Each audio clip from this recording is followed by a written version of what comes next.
کہ آقا کریم نے دعا مانگتے ہوئے بارگاہ عزتی میں عرض کیا اللہم انی احبہ، اے اللہ میں حسن بن علی سے محبت کرتا ہوں، فاحبہ واحبب من یحبہ، اور اے اللہ تو بھی حسن بن علی سے محبت کر اور جو حسن بن علی سے محبت کرے اللہ اس کو محبوب بنا دے، لوگوں کے دل میں اس کی جگہ پیدا ہو جاتی ہے جو حضرت امام حسن رضی اللہ تعالی عنہ سے محبت کرتا ہے۔ تو یہ اعزاز اور یہ تکریم اور یہ شان و شوکت اور یہ رفعت کہ حضور ان کی محبت کی دعا مانگے اور اللہ سے عرض گزار ہوں کہ مالک ان سے تو بھی پیار کر، اور جو ان سے محبت کرے میرے مالک تو اس سے بھی پیار کر۔ تو گویا حضرت امام حسن رضی اللہ تعالی عنہ سے جو پیار کرتا ہے وہ حضور کا بھی محبوب ہوتا ہے اور میرے رب کا بھی محبوب ہوتا ہے اور محبوب الخلائق بھی ہو جاتا ہے، تمام مخلوقات بھی اس سے پیار کرنے لگ جاتی ہیں۔ اور ان سے پیار کیوں نہ کیا جائے جب ان کی نسبتیں اتنی اونچی ہیں اور انہوں نے اس امت کو اتنا بڑا انعام دیا۔ جب یہ لشکر آمنے سامنے ہوئے، حضرت امیر معاویہ رضی اللہ تعالیٰ عنہ اور حضرت امام حسن رضی اللہ تعالیٰ عنہ دونوں کے لشکر آمنے سامنے ہوئے، تو جو موقع کے عینی شاہد ہیں وہ بتاتے ہیں کہ وہ پہاڑوں کی صورت کے اندر لشکر تھے، اور اگر یہ لشکر ٹکرا جاتے تو کیا ہوتا۔ لیکن حضرت امام حسن رضی اللہ تعالیٰ عنہ نے اس موقع پر صلح فرما کے اس امت پر بہت بڑا احسان کیا، دست بردار ہو گئے، تخت و تاج کو چھوڑنا اور سلطنت پر آپ موجود تھے۔ خلافت راشدہ حضور نے فرمایا تھا کہ 30 سال ہوگی، اور 30 سال مکمل نہیں ہوتے اگر 6 ماہ حضرت امام حسن کے شامل نہ کیے جائیں۔ تو گویا یہ 5ویں خلیفہ راشد ہیں، اور ان کی خلافت کے بغیر خلافت راشدہ کی تکمیل نہیں ہوتی۔ تو آپ نے خلافت سے دستبرداری اختیار کر لی صرف امت کو بچانے کے لیے، امت کو قتل و غارت سے محفوظ رکھنے کے لیے، اور اس کا صلہ حضرت امام حسن رضی اللہ تعالیٰ عنہ کو کیا دیا جائے گا؟ ایک تو اللہ کے محبوب علیہ الصلوۃ والسلام نے اعزاز دیا، ابن ھذا سید، یہ میرا بیٹا سردار ہے، اللہ اس کی وجہ سے مسلمانوں کے 2 بڑے گروہوں کو صلح کی طرف لے آئے گا اور یہ سبب بنیں گے مسلمانوں کی صلح کا۔ اور دوسری بات یہ کہ حضرت امام مہدی جب قرب قیامت میں تشریف لائیں گے تو وہ حضرت امام حسن کی نسل سے ہوں گے، اور آپ جانتے ہیں کہ حضرت امام مہدی کی خلافت علی منہاج النبوہ ہوگی، اور وہ خلافت پوری دنیا پر ہوگی، پوری دنیا پر اسلام کا جھنڈا لہرائے گا، اور اللہ ان کے ذریعے سے ایسا پائیدار امن قائم کرے گا کہ گھاٹ کے اوپر بھیڑیا پانی پی رہا ہوگا تو بھیڑ بھی آ کر ساتھ پانی پینے لگ جائے گی، اس کو فکر نہیں ہوگا کہ یہ بھیڑیا مجھے چیر پھاڑ کے کھا سکتا ہے، اسے یہ پتا ہوگا کہ مسلمانوں کا امیر امام مہدی موجود ہے۔ ایسا پائیدار امن موجود ہوگا، اسلام کی خوشبو گلی گلی پھیل جائے گی، اور کائنات میں ایک بھی گھر ایسا نہیں ہوگا جس گھر کی چھت پہ میرے حضور کے نام کا جھنڈا نہیں ہوگا۔ اسلام کا پھیلاؤ، اور یہ تخت و تاج چھوڑا تھا حضرت امام حسن رضی اللہ تعالیٰ عنہ نے، اور پھر اللہ امام حسن کی اولاد سے امام مہدی کو یہ اعزاز دے گا کہ پوری دنیا کے اوپر حکومت حضرت امام حسن کے بیٹے کی ہوگی۔ قربانی دینے والوں کی قربانیاں ضائع نہیں ہوتی، ان کی قربانیاں رائیگاں نہیں جاتی، اللہ ان کا صلہ جمع کر لیتا ہے، یا ان کو دنیا میں دیتا ہے یا آخرت میں دیتا ہے، اور کئیوں کو دنیا میں بھی عطا کرتا ہے اور آخرت میں بھی عطا کرتا ہے۔ نسلوں کے اندر اچھوں کی اچھائی کی برکات پیدا ہوتی ہے۔ تو حضرت امام حسن رضی اللہ تعالی عنہ کی اس قربانی کو، جو تخت و تاج کی قربانی تھی، اس کا صلہ یہ کہ آپ کے فرزند پوری دنیا کے تخت کے مالک ہوں گے، اور خلافت کی وہ صورت کہ پوری دنیا کے اندر ایسا پائیدار امن قائم ہوگا کہ دیکھنے والا ہوگا۔ تو یہ حضرت امام حسن رضی اللہ تعالی عنہ کی شان ہے، یہ آپ کا مرتبہ ہے اور آپ کو دیا گیا مقام ہے۔ حضرت امام حسن رضی اللہ تعالی عنہ حضور علیہ الصلوۃ والسلام کی مشابہت رکھتے تھے، میں نے عرض کیا، عصر کی نماز پڑھنے کے بعد حضرت سیدنا صدیق اکبر رضی اللہ تعالی عنہ مسجد سے نکلے تو آگے امام حسن کھیل رہے تھے، تو حضرت ابو بکر صدیق رضی اللہ تعالی عنہ نے ان کو اپنے کندھوں پہ اٹھا لیا اور کہا کہ تو علی کے مشابہ نہیں ہے، تو نبی کے مشابہ ہے، اور حضرت علی رضی اللہ تعالیٰ عنہ مسکرا رہے تھے۔ تو یہاں سے یہ بات بھی سمجھ میں آئی کہ اہل بیت کا اور صحابہ کا کتنا گہرا ربط اور تعلق اور محبت کا رشتہ تھا۔ اقبال نے کہا تھا، اے کہ نہ شناسی خفیرہ از جلی ہوشیار باش، اے گرفتار ابو بکر و علی ہوشیار باش۔ یہ تیرے خلاف سازش ہے کہ تجھے تاریخ کی لولی لنگڑی روایات کا سہارا لے کر کے یہ بتلایا گیا ہے کہ یہ آپس میں ٹکراتے رہے ہیں اور یہ آپس میں لڑتے رہے ہیں۔ صحابہ کا اور اہل بیت کا محبت کا الفت کا ربط و رشتہ تھا، اور خلفائے راشدین کے حوالے سے ابھی حضرت عمر کا واقعہ آپ کے سامنے میں نے رکھا، اور یہ سیدنا ابو بکر صدیق رضی اللہ تعالی عنہ کی دل آویز کہانی ہے کہ امام حسن کو کندھوں پہ اٹھایا۔ ایک تو حضور کی سنت ادا ہو گئی، حضرت حسن کو حضور نے بھی اپنے کندھوں پہ اٹھایا تھا، تو آج خلیفۃ الرسول بھی اپنے کندھوں پہ اٹھا رہے ہیں، اور کہا تو علی کے مشابہ نہیں ہے، تو میرے نبی کے مشابہ ہے۔ اللہ اکبر۔ تو حضرت امام حسن رضی اللہ تعالی عنہ جلیل القدر، صاحب عظمت اور صاحب کرامت، سخی، متورع اور انتہائی عبادت گزار تھے۔ نماز فجر کے وقت آتے تو اشراق تک مصلی پہ ہی لمحات زندگی گزرتے، اور اشراق کے بعد گھر تشریف لے جاتے، اور صدقہ و خیرات یہ تھا کہ جو کچھ ہوتا وہ راہ خدا میں بانٹ دیتے۔ ایک دن مسجد میں ایک شخص دعا مانگ رہا تھا، اور دعا مانگتے ہوئے وہ یہ کہہ رہا تھا، اے اللہ مجھے 4000 درہم عطا کر دے۔ تو حضرت امام حسن نے اس کو یوں دعا مانگتے سن لیا اور گھر گئے، اور 4000 درہم اس کے گھر پہنچا دیے کہ تو جو اللہ سے مانگ رہا تھا وہ اللہ نے تیری دعا قبول کی اور میرے ذریعے سے وہ تجھے عطا کر دیا۔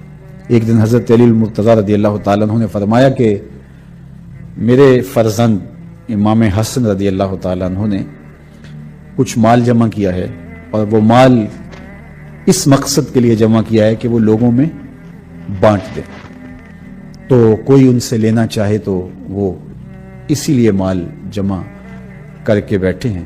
تو بہت سارے لوگ آ گئے، تو حضرت امام حسن نے کہا کہ یہ مال میں نے فقراء کے لیے اور مساکین کے لیے جمع کیا ہے۔ تو آدھے لوگ جو ہیں وہ کھڑے ہو گئے کہ ہم اس زمرے میں آتے ہیں لہٰذا ہمیں دیا جائے، تو آپ نے وہ سارا مال ان میں تقسیم کر دیا۔ بلا کے فصیح تھے، اور اللہ جل شانہ نے ان کو فصاحت و بلاغت کا جو نور عطا کیا تھا، شیر مادر کا اثر تھا، اور خون علی کی تاثیر تھی، اور حضور علیہ السلام نے ان کے منہ میں اپنی زبان ڈالی اور اپنا لعاب ڈال کر کے ان کو تحنیک دی، اور آغوش نبوت میں پروان چڑھتے رہے، تو لہجے میں خوبصورتی کیوں نہیں آئے گی؟ لیکن خطبہ ارشاد نہیں کرتے تھے۔ تو حضرت علی المرتضیٰ رضی اللہ تعالیٰ عنہ نے ایک دن کہا کہ میری آرزو ہے کہ تم کچھ بیان کرو، خطبہ دو، یہ ہر باپ کی آرزو ہوتی ہے۔ تو کہا کہ مجھے حیا آتی ہے، تو آپ نے فرمایا ٹھیک ہے تم بات کرو اور میں ایک طرف چلا جاتا ہوں۔ تو آپ ایسی جگہ پہ جا کے بیٹھ گئے جہاں حضرت امام حسن کو حضرت علی دکھائی نہیں دے رہے تھے، لیکن حضرت علی اپنے بیٹے کو دیکھ رہے تھے، اور انہیں اتنا بلیغ اور اتنا فصیح خطبہ ارشاد فرمایا کہ حضرت علی المرتضیٰ رضی اللہ تعالیٰ عنہ بہت خوش ہو گئے، اور آپ نے کہا کہ ذریۃ بعدها من بعد واللہ سمیع علیم۔ تو یہ کلمات کتاب رحمت قرآن مجید سے پڑھ کے تو آپ نے بہت زیادہ خوشی کا اظہار کیا۔ میرے اور آپ کے آقا و مولا نے حضرت امام حسن اور امام حسین رضی اللہ تعالی عنہ کے لیے یہ جملے بھی ارشاد فرمائے تھے کہ حسن اور حسین جنتی جوانوں کے سردار ہیں، الحسن والحسین سیدہ شباب اہل الجنہ، یہ جنتی جوانوں کے سردار ہیں۔ اور ایک دفعہ حضرت ابن عمر کے پاس اہل عراق آئے تو کہا کہ ہم کوئی مسئلہ پوچھنا چاہتے ہیں، تو آپ نے فرمایا کہ بتاؤ کیا مسئلہ پوچھنا چاہتے ہو؟ تو انہوں نے کہا کہ مچھر کا خون لگ جائے کسی کے لباس پہ تو کیا وہ پاک ہے یا لباس ناپاک ہو جائے گا؟ تو حضرت عبداللہ بن عمر رضی اللہ تعالی عنہ یہ بات سن کر کے سخت غصے میں آ گئے اور فرمانے لگے کہ تم مچھر کے خون کے بارے میں مجھ سے پوچھ رہے ہو اور تم نے رسول اللہ کے نواسے کا خون بہا دیا، رسول اللہ کے نواسے کو تم نے ذبح کر دیا، اور اس وقت تم مسئلے یاد نہیں تھے، اور اب تم مچھر کے خون کے بارے میں مجھ سے سوال پوچھ رہے ہو۔ اور ساتھ آپ نے جو لفظ ارشاد کیے وہ یہ تھے کہ فرمانے لگے کہ وقد قتلوا ابن رسول اللہ صلی اللہ علیہ وسلم، انہوں نے رسول اللہ صلی اللہ علیہ وسلم کے فرزند کو قتل کیا اور مجھ سے مسائل پوچھ رہے ہیں مچھر کے خون کے بارے میں، اور ان میں سے ایک فرزند کو شہید کیا کہ جن کے بارے میں نے یہ سنا، وسمعت رسول اللہ صلی اللہ علیہ وسلم یقول، حضور کو میں نے یہ فرماتے ہوئے سنا، ان الحسن والحسین ہما ریحانتا یا من الدنیا، حسن حسین دنیا پر میرے دو پھول ہیں جن کو حضور علیہ السلام پھول قرار دیتے ہیں، تو ان کو تم نے مسل دیا اور ان کا تم نے کربلا میں خون بہایا، اور اب مجھ سے پوچھنے آتے ہو کہ کیا یہ درست ہے یا کہ نہیں درست۔ حضرت امام حسن رضی اللہ تعالیٰ عنہ 7 سال اور کچھ ماہ حضور علیہ السلام کی صحبت میں وقت گزارا ہے، اور حضور سے کچھ چیزیں انہوں نے سنی بھی ہیں، ان میں سے 13 احادیث انہوں نے روایت کی۔ ان میں سے وہ معروف روایت کہ حضور نے ارشاد فرمایا دا ما یریبو کا الا ما لا یریبو کا، کہ جو تجھے شک میں ڈالے اس کو ترک کر دے اور اس کو اختیار کر جو تجھے شک میں مبتلا نہ کرے۔ حضرت امام حسن فرماتے ہیں کہ یہ بات میں نے حضور سے حفظ کی تھی، حضور سے میں نے یاد کی تھی، تو آقا کریم نے اچھی طرح سے اصول دین راسخ کر دیا ان کے تباہ میں، اور عملی تربیت بھی کی۔ ایک دفعہ کھجوریں پڑی ہوئی تھی اور صدقے کی کھجوریں تھی، حضرت امام حسن بچے تھے، گھر سے نکلے، چونکہ ان کے گھر کا دروازہ مسجد نبوی کے اندر کھلتا تھا۔ کتنے خوش نصیب لوگ ہیں کہ ان کے گھر کا دروازہ مسجد نبوی کے اندر کھلتا تھا، گھر سے باہر نکلتے تو مسجد نبوی کا صحن میسر آتا۔ اللہ اکبر۔ تو کھجوریں پڑی تھی تو ایک کھجور اٹھائی اور اس کو جلدی سے منہ میں ڈال لیا، تو آقا کریم نے دیکھا تو حضور تیزی کے ساتھ آگے بڑھے اور کخ کخ کہہ کے حضور نے روکا اور انگلی ڈال کر کے کھجور ان کے منہ سے نکال دی اور فرمایا ہمارے اوپر صدقہ جائز نہیں ہے، ہمارے اوپر حرام ہے صدقہ۔ تو حالانکہ جو کھجور کھا چکے تھے اس کی جگہ کوئی اور کھجور رکھ دی جاتی یا اس کی قیمت ادا کر دی جاتی، لیکن حضور نے ایسا نہیں کیا، وہ کھجور حلق سے باہر کھینچ کے نکال دی۔ حضور گوارا ہی نہیں کرتے تھے کہ ان کے پیٹ میں ایسا لقمہ جائے جو ہمارے اوپر جائز نہیں ہے۔ تو جب اس قدر غذا خالص ہو کہ وہ لقمہ پیٹ کے اندر جانے نہیں دیا جاتا اور شیر بطول سے تربیت پاتے ہیں اور حجرہ رسول کے آس پاس زندگی گزرتی ہے، کبھی حجرے کے اندر ہوتے ہیں کبھی حجرے سے باہر ہوتے ہیں، اور سیدہ فاطمہ زہرا رضی اللہ تعالی عنہا تربیت کرتی ہیں، تو پھر حسن رضی اللہ تعالی عنہ اور حسین ابن علی کی صورت کے اندر ہی جو ہے وہ نہضت اور نشأت ہوگی اور زمانے کو وہ تحفہ دیں گے۔ حضرت امام حسن کے زمانے میں حالات ایسے تھے کہ صلح کرنا مناسب تھا تو انہوں نے صلح کر لی، اور حضرت امام حسین رضی اللہ تعالیٰ عنہ کے زمانے میں زمینی حقائق یہ تھے کہ اب ٹکرانا ضروری تھا ورنہ اسلام کی قدریں پامال ہو جاتی، تو وہ صرف اپنے 72 افراد کو لے کے میدان عمل میں آ گئے۔ تو ان 2 شہزادوں نے دین کو بچایا اور دین کی حفاظت کی، ایک نے صلح کر کے دین کی حفاظت کی اور ایک نے جبر کے سامنے پوری قوت کے ساتھ کھڑے ہو کر کے دین کی حفاظت کی۔ حضرت امام حسن رضی اللہ تعالیٰ عنہ نے زندگی کی بہاریں گزارنے کے بعد جب یہ محسوس کر لیا کہ اب میں اس دنیا سے رخصت ہونے والا ہوں، تو حضرت ام المومنین عائشہ رضی اللہ تعالی عنہا کی طرف پیغام بھیجا، کہا کہ اگر آپ مجھے اجازت دیں تو انتقال کے بعد حضور کے حجرے میں جہاں حضور دفن ہیں، جہاں ابو بکر و عمر رضی اللہ تعالیٰ عنہما دفن ہیں، وہاں میری بھی تدفین کر دی جائے، کیونکہ یہ جگہ حضرت عائشہ رضی اللہ تعالیٰ عنہا کی تھی۔ تو آپ نے کہا کہ یہ میرے لیے تو خوشی کی بات ہوگی، آپ ابن رسول ہیں، تو انہوں نے اجازت دے دی۔ پھر اپنے بھائی حضرت امام حسین رضی اللہ تعالیٰ عنہ کو بلایا اور کہا کہ میں نے ام المومنین حضرت عائشہ سے پوچھا ہے، انہوں نے مجھے اجازت دے دی ہے، لیکن ہو سکتا ہے مروت کی وجہ سے انہوں نے کہہ دیا ہو، جب میرا انتقال ہو جائے تو تم نے دوبارہ ان سے یہ سوال کرنا ہے، اور اگر وہ میرے انتقال کے بعد بھی یہی جواب دیں تو مجھے حضور علیہ السلام کی قربت میں دفن کیا جائے، ورنہ جنت البقیع میں دفن کر دیا جائے۔ اور اگر وہ اجازت دیں تو مجھے اس کے باوجود بھی ڈر ہے کہ بنو امیہ کہیں مزاحم نہ ہو، تو کہا اگر ایسی صورتحال ہو تو پھر مجھے جنت البقیع میں ہی دفن کرنا۔ خیر امام حسن رضی اللہ تعالیٰ عنہ کا انتقال ہو گیا، وہ ایک دردناک کہانی، آپ کو زہر دیا گیا تھا جس سے آپ کا کلیجہ کٹ کٹ کے جو ہے وہ باہر آیا۔ جب آپ کی شہادت ہو گئی تو ام المومنین سیدہ عائشہ رضی اللہ تعالیٰ عنہ سے پوچھا گیا تو انہوں نے کہا کہ میں نے تو ان کی زندگی میں ہی ان کو کہہ دیا تھا، تو وہ ابن رسول ہیں، کوئی بات نہیں، یہ تو ان کا حق ہے۔ تو اب جب تیاری ہونے لگی تو مروان کھڑا ہو گیا، کہنے لگا کہ یہ میں نہیں ہونے دوں گا۔ تو حضرت امام حسین رضی اللہ تعالیٰ عنہ نے بھی تلوار کھینچ لی اور آپ کے اصحاب نے بھی تلواریں کھینچ لی۔ ادھر مروان بھی اپنے سپاہی لے کر کے آ گیا۔ جب دونوں فریقین آمنے سامنے ہوئے، قبل اس سے کہ کوئی ٹکراؤ ہوتا تو حضرت ابو حریرہ رضی اللہ تعالیٰ عنہ تشریف لائے اور آپ نے فرمایا کہ حسین تمہیں تمہارے بھائی نے کیا وصیت کی تھی؟ تو انہوں نے کہا کہ انہوں نے یہ وصیت کی تھی کہ مجھے دفن کیا جائے جنت جو ہے وہ حضور علیہ السلام کی قربت میں، اور ام المومنین اگر اس کی اجازت دیں، تو انہوں نے تو اجازت دے دی ہے۔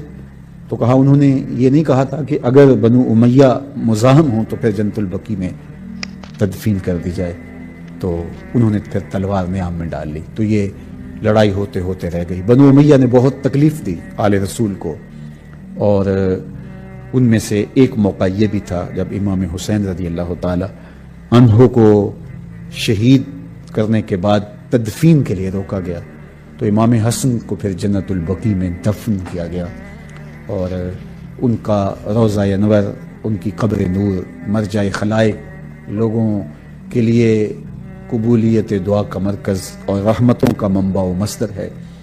اللہ تعالیٰ ان کی قبر پہ کروڑوں رحمتوں کا نزول فرمائے، اور ہم سب کو ان کے نقوش پاک کہ حضرت امام مہدی جب قرب قیامت میں تشریف لائیں گے تو وہ حضرت امام حسن کی نسل سے ہوں گے، اور آپ جانتے ہیں کہ حضرت امام مہدی کی خلافت علی منہاج النبوہ ہوگی، اور وہ خلافت پوری دنیا پر ہوگی، پوری دنیا پر اسلام کا جھنڈا لہرائے گا، اور اللہ ان کے ذریعے سے ایسا پائیدار امن قائم کرے گا کہ گھاٹ کے اوپر بھیڑیا پانی پی رہا ہوگا تو بھیڑ بھی آ کر ساتھ پانی پینے لگ جائے گی، اس کو فکر نہیں ہوگا کہ یہ بھیڑیا مجھے چیر پھاڑ کے کھا سکتا ہے، اسے یہ پتا ہوگا کہ مسلمانوں کا امیر امام مہدی موجود ہے۔ ایسا پائیدار امن موجود ہوگا، اسلام کی خوشبو گلی گلی پھیل جائے گی، اور کائنات میں ایک بھی گھر ایسا نہیں ہوگا جس گھر کی چھت پہ میرے حضور کے نام کا جھنڈا نہیں ہوگا۔ اسلام کا پھیلاؤ، اور یہ تخت و تاج چھوڑا تھا حضرت امام حسن رضی اللہ تعالیٰ عنہ نے، اور پھر اللہ امام حسن کی اولاد سے امام مہدی کو یہ اعزاز دے گا کہ پوری دنیا کے اوپر حکومت حضرت امام حسن کے بیٹے کی ہوگی۔ قربانی دینے والوں کی قربانیاں ضائع نہیں ہوتی، ان کی قربانیاں رائے گاہ نہیں جاتی، اللہ ان کا صلہ جمع کر لیتا ہے، یا ان کو دنیا میں دیتا ہے یا آخرت میں دیتا ہے، اور کئیوں کو دنیا میں بھی عطا کرتا ہے اور آخرت میں بھی عطا کرتا ہے۔ نسلوں کے اندر اچھوں کی اچھائی کی برکات پیدا ہوتی، تو حضرت امام حسن رضی اللہ تعالی عنہ کی اس قربانی کو، جو تخت و تاج کی قربانی تھی، اس کا صلہ یہ کہ آپ کے فرزند پوری دنیا کے تخت کے مالک ہوں گے، اور خلافت کی وہ صورت کہ پوری دنیا کے اندر ایسا پائیدار امن قائم ہوگا کہ دیکھنے والا ہوگا۔ تو یہ حضرت امام حسن رضی اللہ تعالی عنہ کی شان ہے، یہ آپ کا مرتبہ ہے اور آپ کو دیا گیا مقام ہے۔ خلیفۃ المسلمین حضرت امام مہدی کی خلافت علی منہاج النبوہ قائم ہوگی، اسی طریقے پہ قائم ہوگی۔ حضرت عیسیٰ علیہ السلام کے انفاس کی مہک سے دجال پگھلتا چلا جائے گا۔ جب دجال آئے گا تو میرے غلام اس کے مقابلے کے لیے نکلیں گے۔ دجال کب آئے گا اللہ جانتا ہے۔ 1400 سال اس بات کو بتائے ہوئے ہو گئے، کہا قرب قیامت میں دجال آئے گا، میرے غلام اس کے مقابلے میں نکلیں گے۔ انی لعارف اسماءہم، میں اپنے ان غلاموں کے ناموں کو جانتا ہوں۔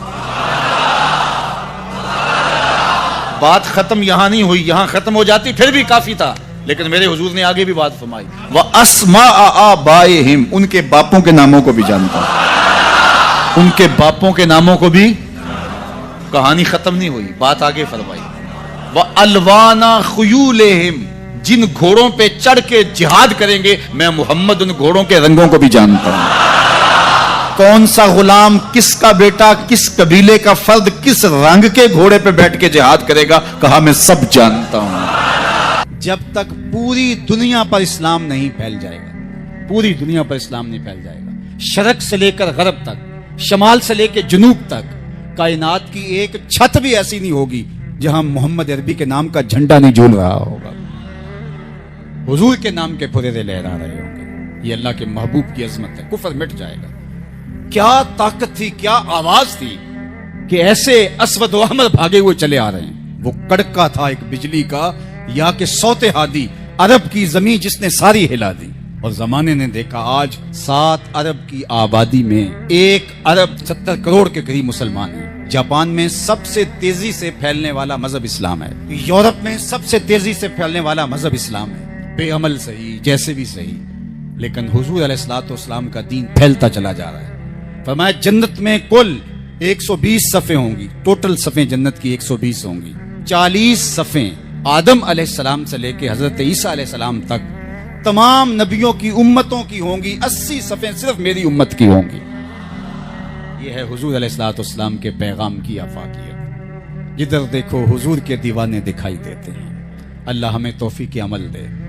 اگر ہم سچے، کھرے، سیدھے، 2 ٹوک مسلمان بن جائیں تو پوری کائنات ہمارے قدموں تلے ہے، اس لیے کہ ہم محمد عربی کے غلام ہیں. اور آج دیکھ لیجئے، آج ہم کٹ رہے ہیں، لٹ رہے ہیں، پٹ رہے ہیں، لیکن ہم پھر بھی شاد کام ہیں.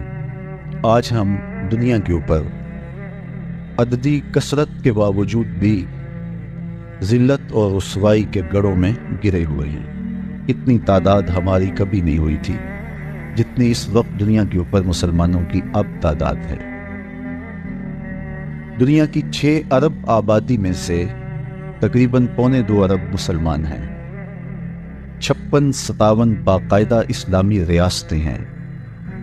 اور اس کے علاوہ اللہ نے ہمیں مختلف معدنیات سے، تیل جیسی دولتوں سے مالا مال کیا ہے. ایٹمی طاقت بھی ہم خیر سے ہیں. لیکن اس کے باوجود جو ذلت، جو نقبت، رسوائی، پستی اور ذوبحالی ہمارا مقدر ہے، ماضی میں اس کی کوئی مثال نہیں ملتی. ہمیں استرداد کا، ویٹو کا حق بھی حاصل نہیں ہے. دنیا کی نظروں میں ہماری بے توقیری اور ناقدری کا عالم یہ ہے کہ دنیا کے جس خطے پر بھی کوئی خون بہہ رہا ہے تو آپ غور کرو تو وہ مسلمانوں کا خون بہہ رہا ہے. 1 انچ بھی جگہ پوری کائنات پہ ایسی نہیں جہاں خون کی ارزانی ہو اور وہ خطہ کفار کا ہو. جہاں بھی خون بہہ رہا ہے وہ ہمارا خون بہہ رہا ہے. اتنی سستی حرمت اور بے توقیری کبھی نہیں ہوئی تھی. میرے اور آپ کے آقا و مولا حضور نبی رحمت صلی اللہ علیہ وآلہ وسلم نے قرب قیامت کے فتنوں کا ذکر کیا اور اس دور میں آنے والی مصیبتوں کا بیان ارشاد فرمایا اور کہا کہ ایک وقت آئے گا کہ تمہاری مثال ایسے ہوگی جس طرح بھوکے پلیٹ کے اوپر جھپٹ پڑتے ہیں تو تم اس طرح لوگوں کی ہوس زدہ نگاہوں کا شکار ہوگے اور لوگ تمہیں اس طرح نوچ نوچ کے کھائیں گے. تو صحابہ نے عرض کی یا رسول اللہ کیا اس وقت ہم تھوڑے ہوں گے؟ فرمایا نہیں، اس وقت تمہاری تعداد بہت ساری ہوگی لیکن تم ہوگے جھاگ کی طرح، سیلاب کے اوپر اٹھنے والی جھاگ کی طرح تم بے وزن اور بے توقیر ہوگے. دنیا کے اوپر تمہاری کوئی قدر نہیں ہوگی، تمہیں کوئی پوچھنے والا نہیں ہوگا. عرض کی یا رسول اللہ، اس کا 56-57 اسلامی ملکوں کے حکمران غیرت کی چادر پھاڑ چکے ہیں. ہماری بیٹیاں غیروں کے نرغے میں ہیں. ایک وہ وقت تھا کہ دیبل کے ساحل پہ ایک بیٹی ناہید نے پکارا تھا تو محمد بن قاسم اللہ کے قہر کی بجلی بن کے آیا تھا. اور آج کتنی بیٹیاں غیروں کے نرغے میں ہیں. ہے کوئی ان کی فریاد سننے والا؟ کوئی آکھے وارث شاہ نو اج قبراں وچوں بول، اج کتابے عشق دا کوئی اگلا ورکا کھول. ایک روئی سی تی پنجاب دی تو لکھ لکھ مارے وین، اج لکھاں تیاں دیس تیرے دیاں وارث شاہ تینوں کہن. آفیہ بیٹی قوم تیری دی رووے تے کرلاوے، ਕਿਹੜਾ ਉਹਦੇ ਅਥਰੂ ਪੂੰਝੇ, ਕਿਹੜਾ ਚੁੱਪ ਕਰਾਵੇ। ਅੱਜ ਦੀਨ ਨਬੀ ਦਾ ਵਾਂਗ ਯਤੀਮਾਂ ਕਰ ਕਰ ਧੱਕੇ ਖਾਵੇ, ਕਿੱਥੋਂ ਲੱਭਾਂ ਉਮਰ ਬਹਾਦਰ ਜਿਹੜਾ ਰੋਂਦੇ ਨੂੰ